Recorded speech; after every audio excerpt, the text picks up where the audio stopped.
To Kill a Mockingbird, Reader's Digest Condensed Version, Chapter 1. When he was nearly 13, my brother Jim got his arm badly broken at the elbow. When it healed, and Jim's fears of never being able to play football were assuaged, he was seldom self-conscious about his injury. His left arm was somewhat shorter than his right, but he couldn't have cared less, so long as he could pass and punt. After enough years had gone by, we sometimes discussed the events leading to his accident.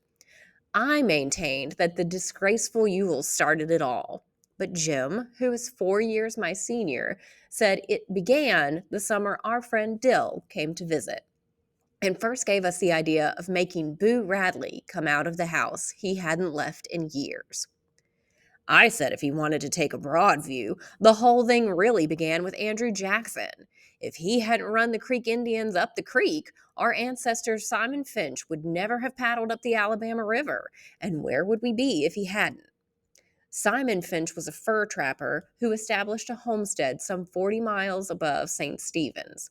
His descendants remained at Finch's Landing and made their living from cotton until well into the 20th century, when my father, Atticus Finch, went to Montgomery to read law, and his younger brother Jack went to Boston to study medicine. Their sister, Alexandra, remained at the Landing. She married a taciturn man who spent most of his time lying in a hammock by the river, wondering if his trot lines were full. When my father was admitted to the bar, he settled in Macomb, the county seat of Macomb County, 20 miles east of Finch's Landing.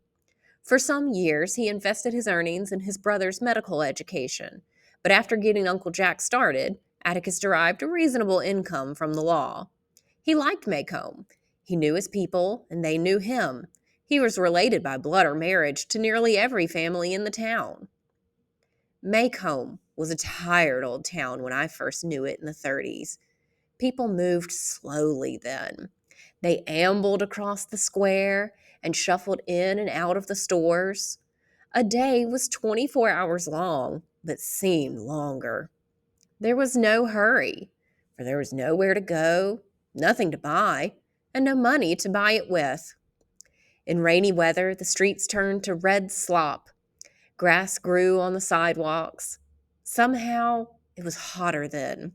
Bony mules hitched to Hoover carts flicked flies in the sweltering shade of the live oaks on the square. Men's stiff collars wilted by 9 in the morning. Ladies bathed before noon, after their 3 o'clock naps, and by nightfall were like soft tea cakes with frostings of sweat and sweet talcum. We lived on the main residential street in town, Atticus, Jim, and I, plus Calpurnia, our cook.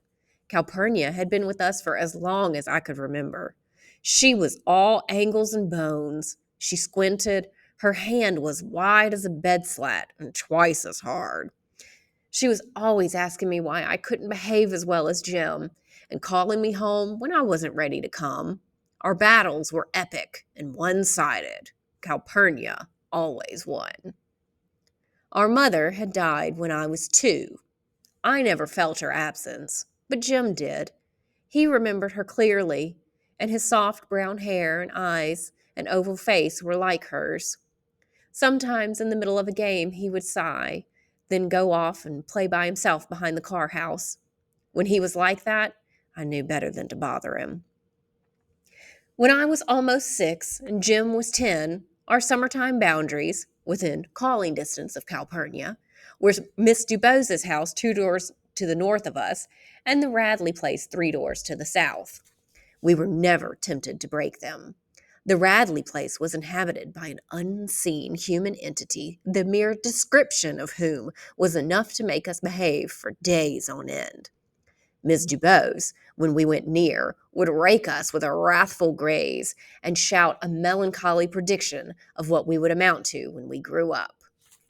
That was the summer Dill came to us. One morning, as we were beginning our play in the backyard, Jim and I heard something next door in Miss Rachel Haverford's collard patch. We went to the wire fence to see if there was a puppy. Miss Rachel's rat terrier was expecting. Instead, we found someone sitting looking at us. Sitting, he wasn't much higher than the collards. We stared at him until he spoke. "Hey," "Hey yourself," said Jim pleasantly. "I'm Charles Baker Harris," he said. "I can read. You got anything needs reading, I can do it." "How old are you?" asked Jim. "4 and a half. Going on 7. "Shoot, no wonder then," said Jim, jerking his thumb at me. "Scout yonder's been reading ever since she was born, and she ain't even started school." "You look right puny for going on 7. "I'm little, but I'm old," he said. "Why don't you come over, Charles Baker Harris?" Jim said. "Lord, what a name." "It's not any funnier than yours. Aunt Rachel says your name's Jeremy Atticus Finch." Jim scowled. "I'm big enough to fit mine," he said. "Folks call me Dill," said Dill, struggling under the fence. Dill was from Meridian, Mississippi, and he was spending the summer with his aunt, Miss Rachel. His mother had entered his picture in a beautiful child contest in Meridian and won $5. She gave the money to Dill, who went to the picture show 20 times on it. "Don't have any picture shows here, except Jesus ones in the courthouse sometimes," said Jim. "Ever see anything good?" Dill had seen Dracula. "Tell it to us," Jim said. Dill wore blue linen shorts that buttoned to his shirt. His snow-white hair was like duck fluff. He was a year my senior, but I towered over him. As he told us the old tale, his blue eyes lightened and darkened, and his laugh was sudden and happy. When he had reduced Dracula to dust, I asked Dill where his father was. "I haven't got one." "Is he dead?" "No." "Well, then if he's not dead, you've got one, haven't you?" Jim told me to hush, a sure sign that Dill had been studied and found acceptable. Thereafter, the summer passed in routine contentment. We came to know Dill as a pocket Merlin, whose head teemed with eccentric plans and quaint fancies. By the end of August, we had completed improvements on our treehouse between the twin chinaberry trees in the backyard. And it was then that Dill gave us the idea of making Boo Radley come out. The Radley place fascinated Dill. In spite of our warnings, it drew him as the moon draws water, but drew him no nearer than the light pole on the corner, a safe distance from the Radley gate. There he would stand, his arm around the fat pole, staring and wondering. The Radley place jutted into a sharp curve beyond our house. Walking south, one faced its porch. The sidewalk turned and ran beside the lot. The house, once white, had long ago darkened to the slate gray of the yard around it, and rain-rotted shingles drooped over the eaves. Inside the house lived a malevolent phantom. Jim and I had never seen him. People said he went out at night when the moon was down and peeped in windows. When people's azaleas froze in a cold snap, it was because he had breathed on them. A Negro would not pass the Radley place at night, and though the school grounds adjoined the back of the Radley lot, a baseball hit into the Radley yard was a lost ball and no questions asked. The misery of that house began many years before Jim and I were born. The Radleys and their 2 sons were welcome anywhere in town, but they kept to themselves, a predilection unforgivable in Macomb. They did not go to church, Macomb's principal recreation. Miss Radley seldom, if ever, crossed the street for mid-morning coffee with her neighbors. I never knew how old Mr. Radley made his living, but Jim said he bought cotton, a polite term for doing nothing. The shutters and doors of the house were closed on Sundays, though in Macomb, closed doors on Sunday meant only illness or cold weather. According to neighborhood legend, when the younger Radley boy, Arthur, was in his teens, he became acquainted with some of the Cunninghams, an enormous and confusing tribe from Old Sarum in the northern part of the county, and they formed the nearest thing to a gang ever seen in Macomb. They hung around the barber shop. They attended dances at the Dewdrop Inn, the county's gambling hell. They experimented with stump hole whiskey. Nobody in Macomb had the nerve enough to tell Mr. Radley that Arthur was in with the wrong crowd.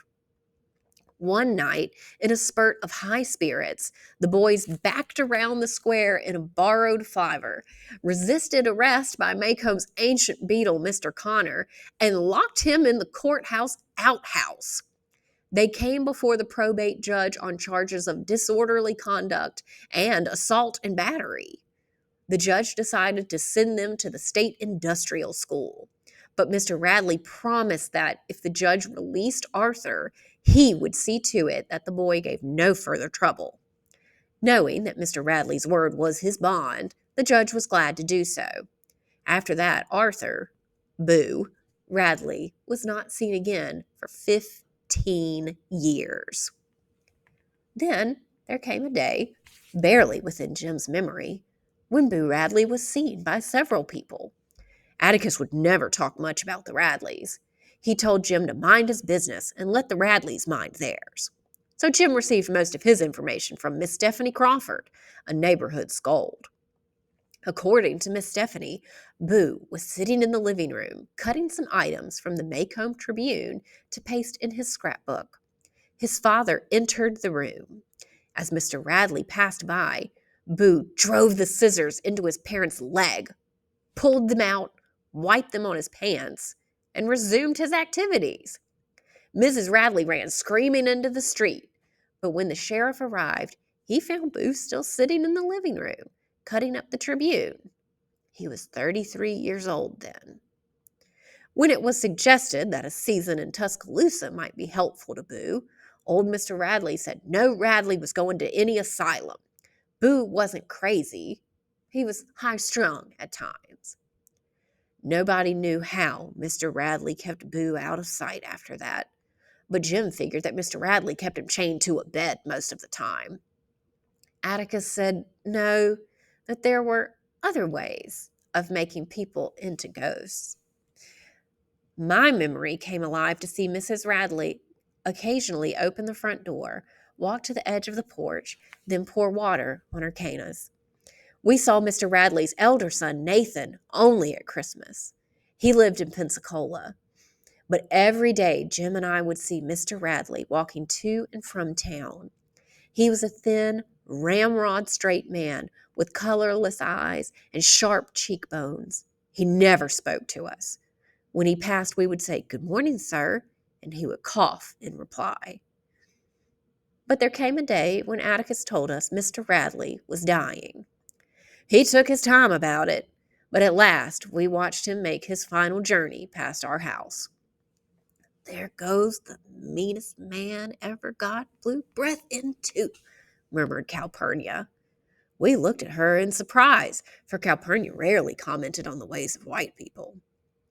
The neighborhood thought when Mr. Radley went under, Boo would come out. But it had another think coming.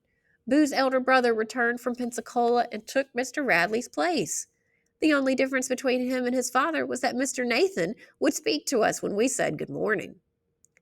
The more we told Dill about the Radleys, the more he wanted to know. "Wonder what he does in there," he would murmur. "Looks like he'd just stick his head out the door." Jim said, "He goes out all right when it's pitch dark. Miss Stephanie Crawford said she woke up one time and saw him looking through the window at her.